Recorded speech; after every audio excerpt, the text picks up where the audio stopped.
Welcome to the episode of Big Movie Mouth Off. We're here in Brewery Cinema Pub. We're reviewing more films for you. I'm Jimmy Martin with KUTV. Oh, and I'm Shannon Barnson from the extremely entertaining Geekshow Podcast. .com. Reviewed by you. Yes. Well, you can find Big Movie Mouth Off on Xfinity Channel 6. Also on their on-demand system. It's Utah On Demand, Salt Lake Alternative, Big Movie Mouth Off. Tons of movie reviews. Some old. Maybe they're on video on demand, or maybe you can rent them, or I don't know if people rent things anymore. Maybe stream it. Watch it on demand? We're not going to Blockbuster, that's for sure. Or newer films like this one. Ladies, nobody cared about the Jump Street reboot, but you got lucky. So now this department has invested a lot of money to make sure Jump Street keeps going. The only problem is the Koreans bought the church back, so we're moving you across the road to 22 Jump Street. You two sons of bitches are going to college. Oh, so tight. We'll go around to classes and activities, ask around about the drug, find out who the dealer is. You don't have to do this, man. I just don't want you getting hurt. I'm not gonna get hurt. Oh, it broke my ass. White boy wasted. It's inking in my mouth! Glue stick pasted. We're like a power couple. We're like Rihanna and Chris Brown. You're a good dancer, and sometimes you're meaner than I'd like you to be. Drunk stagger, drunk swagger. I don't rap good, it don't matter.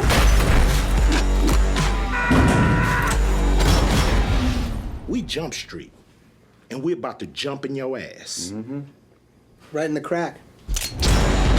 White boy wasted. This is the latest in the, I'd say, well, Phil Lord and Christopher Miller are a dynamic duo of directors. They've done everything from Cloudy with a Chance of Meatballs.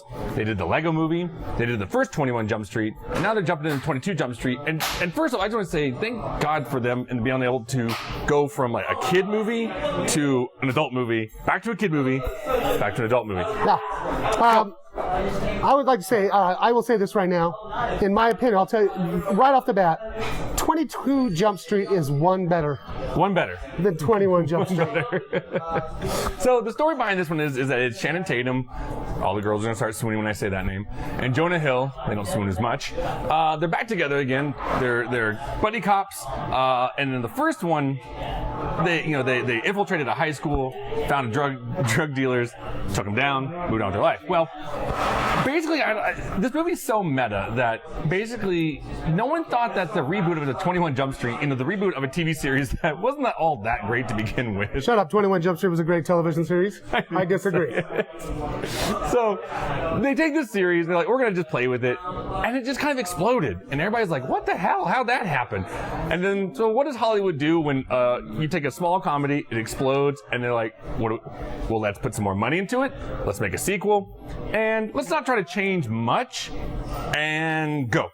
And that's essentially the premise of 22 Jump Street. Except for the guys, it almost seems like they know they're in a sequel. They do. And they don't want to do the same thing again. Nope. And then wackiness ensues. Yeah, right? I mean, this is a film where Channing Tatum, he's talking with with Ice Cube as chief of police, and Nick Offerman actually is the chief, I believe.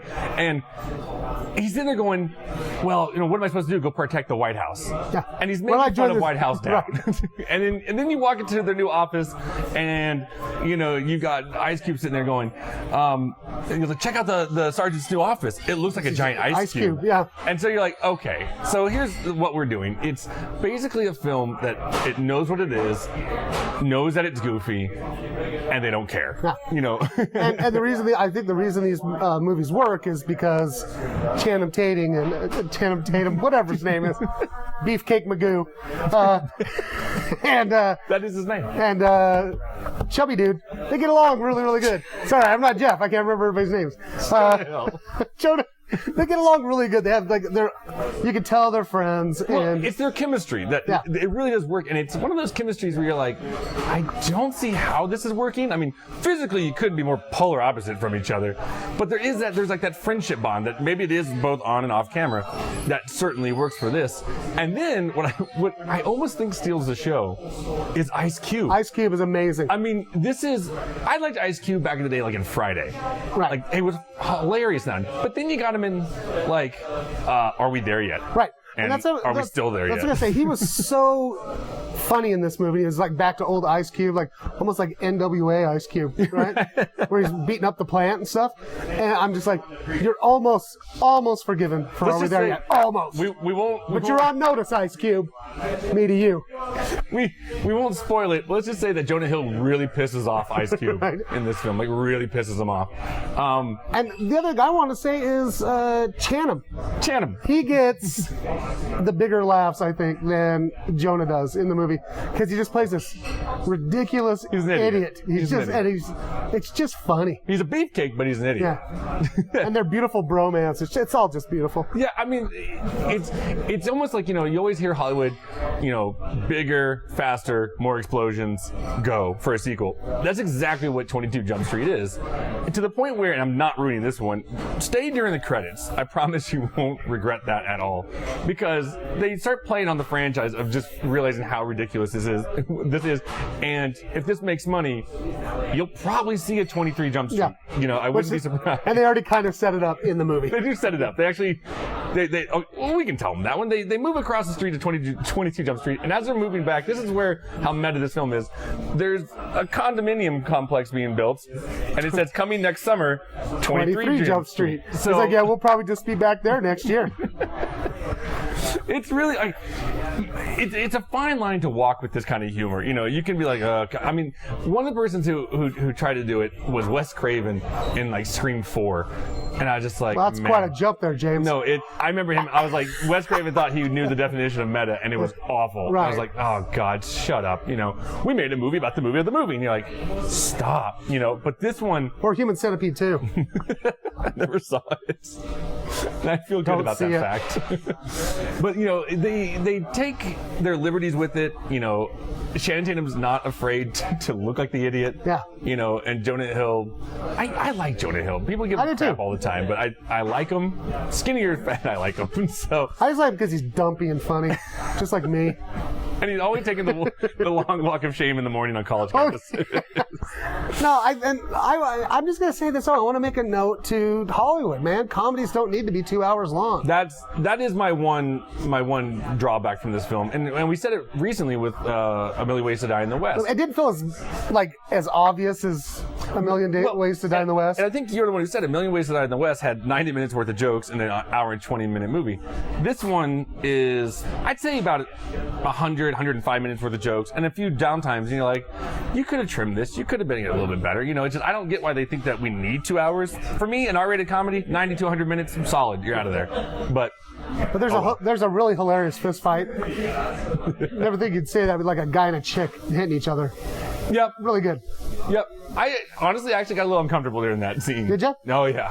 A little uncomfortable. Well, I guess I'm a freak, Jimmy. So, I honestly think it's better than 21 Jump Street. I mean, I think they kind of knew what they had with 21 Jump Street. They didn't know it would explode like it did. And then that it was so successful, it gave them the opportunity to make kind of like what they were doing in the first one, but even more ridiculous. I agree. I agree. Like I said, I think it's one better. So, I think I'm going to give it 3.5.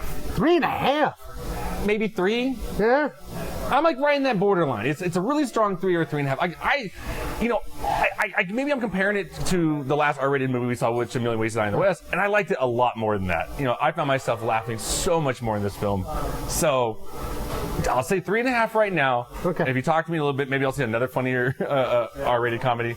But yeah, I liked it. Now, and I don't know if this is allowed to do in the movie biz. Sure. The movie reviewing biz. Okay. I was gonna give it 2 3/4. You can. Well, that's what we call that the Star Search score. Okay. Yeah, I gotta give it 2 2 3/4 stars. I don't think it was quite 3-star. Yeah. But it wasn't like, it was better than 2.5. I would say go see it. Yeah. Right, have some beers and see it. To me, yeah, if Broovies gets it, definitely go see it at Broovies. And I always say, like, you know, I would say a perfect date movie, but it's funny for both, you know, male and female to enjoy. The guys will like the explosions and the fight scenes, and the girls will just stare at Channing Tatum. Channing. How do you say his name? Shannon Tatum. Shannon. I don't know. Whatever. He's gorgeous. Listen, Mr. Walters, I should apologize for shooting my penis off. But don't sweat it. They gave me a vagina. Hey, guess what? I'm Eric's bitch. No, you're not. Yes, I am! You own this ass! Oh, my God. Hey, Eric. That'll do it for this episode of Big Movie Mouth Off. We'll be here reviewing Broovies. We'll be here at Broovies Cinepub reviewing more films for you, and we'll see you next time.